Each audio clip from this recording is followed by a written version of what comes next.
Lady who spoke earlier from MySpace was talking a lot about all these different age groups getting involved online. Basically, you are either adopted Gen Z or born Gen Z. So I'm a adopted Gen Z. My colleagues here, for example, Ben, he's born Gen Z. He just knows it.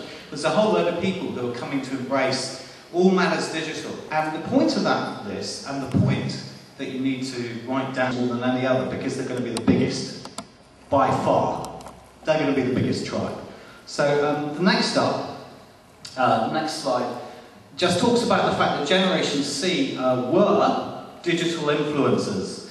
That's to say, they were what Hubbard and McConnell and various people would know, everyone in this room knows, is the 10%. The people who go online, they're the ones leaving the content online. They're the cool digital people.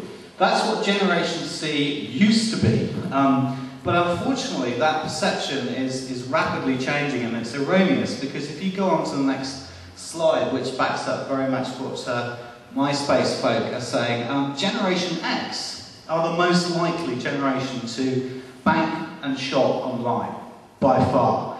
Boomers are the most likely to book travel online. The silent generation, which my mother from Yorkshire is one of them.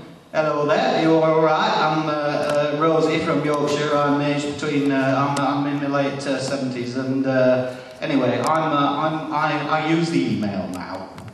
In fact, the biggest increase in internet use since 2005 is in the 70 to 75-year-old age group. So the point here, the takeout, is very simple. This generation is growing. It is a growing generation. That's never happened in history before, ever. And we haven't even started the debate about what it means.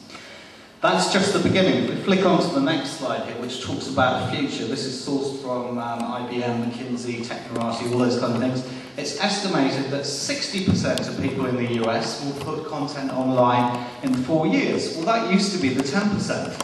So we're talking about the majority of people now in the US getting involved in matters digital. By 2012, they reckon that half of all advertising will be personalised and on your mobile. I think there's a shaking of head going on the back there, so that reaffirms to me I'm not totally insane. By 2040, half of all leisure time will be spent in Second Life equivalents.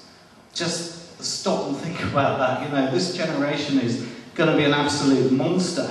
And it's having a massive impact on, on a very practical level. In China, one of the biggest companies in China is called Tencent. They do nothing other than produce digital icons for people on digital environments.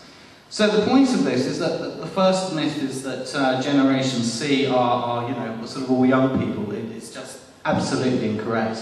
The second myth is that Generation C are predominantly about communicating, community, creative stuff, and that myth is wrong, I'm afraid, and there's a very good reason for that.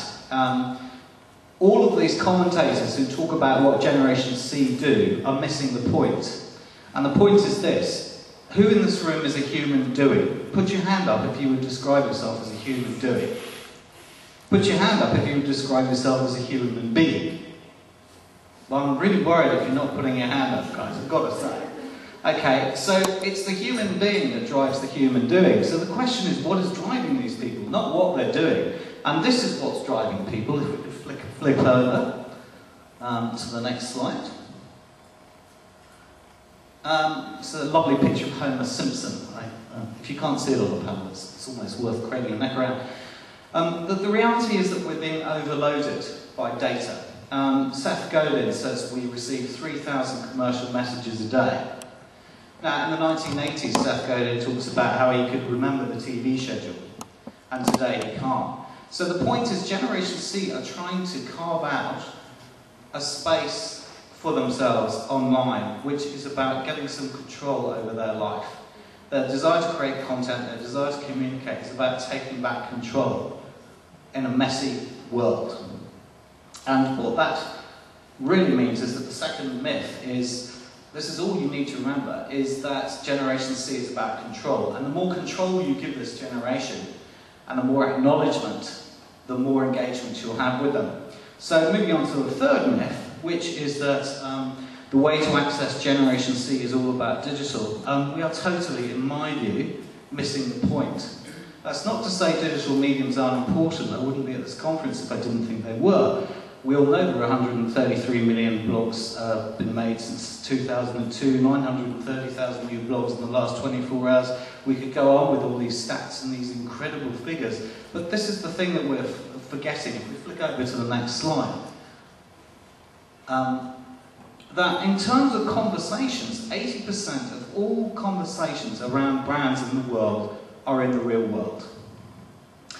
And to go back to the comment about Twitter and the interaction between them, the thing is that we have to give people to talk about something, and that's amplified in the digital world. And there's a kind of feeling in the world of marketing and brands in the digital space that this kind of, it's all about the channel. To go back to the PR comment about Australian PR companies, it's all about the channel.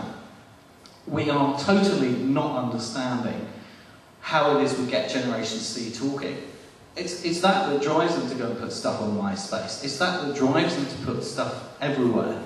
And we are focusing on the wrong things. The science of referral marketing is a thing we need to understand in order to understand how to get people talking. We're focusing on the channel and the technology at the expense of the psychology and forms of engagement. It's always reassuring when someone picks up a pen when you're saying something. You know, you just get a bit lonely up here. Next slide, please. So really, what I'm trying to say is Gen Z talk more than they type, and that we focus more on the digital mediums, and that is a myth. So last slide, and then I'm thankfully off for a bit, is that Generation C are ageless. That's the first thing. They're the first psychographic generation in history. The second is that the more control you give them, the better. So don't get confused into thinking that it's all about channels and communication and creativity. It's not. It's about giving them control over choices. And the last thing is, I believe digital will become so cluttered that I think there'll be a form of backlash in some sense, in that people are already talking about how busy all these environments are. Now, I'm not for one moment suggesting digital isn't important. I'm not saying that. I'm just saying that just as television became cluttered and expanded the number of channels and has become too kind of complicated, I think there's a very real danger that digital will get like that, and as a result, getting people to talk, it will be the key to the future in terms of marketing. So that's my little overview framework.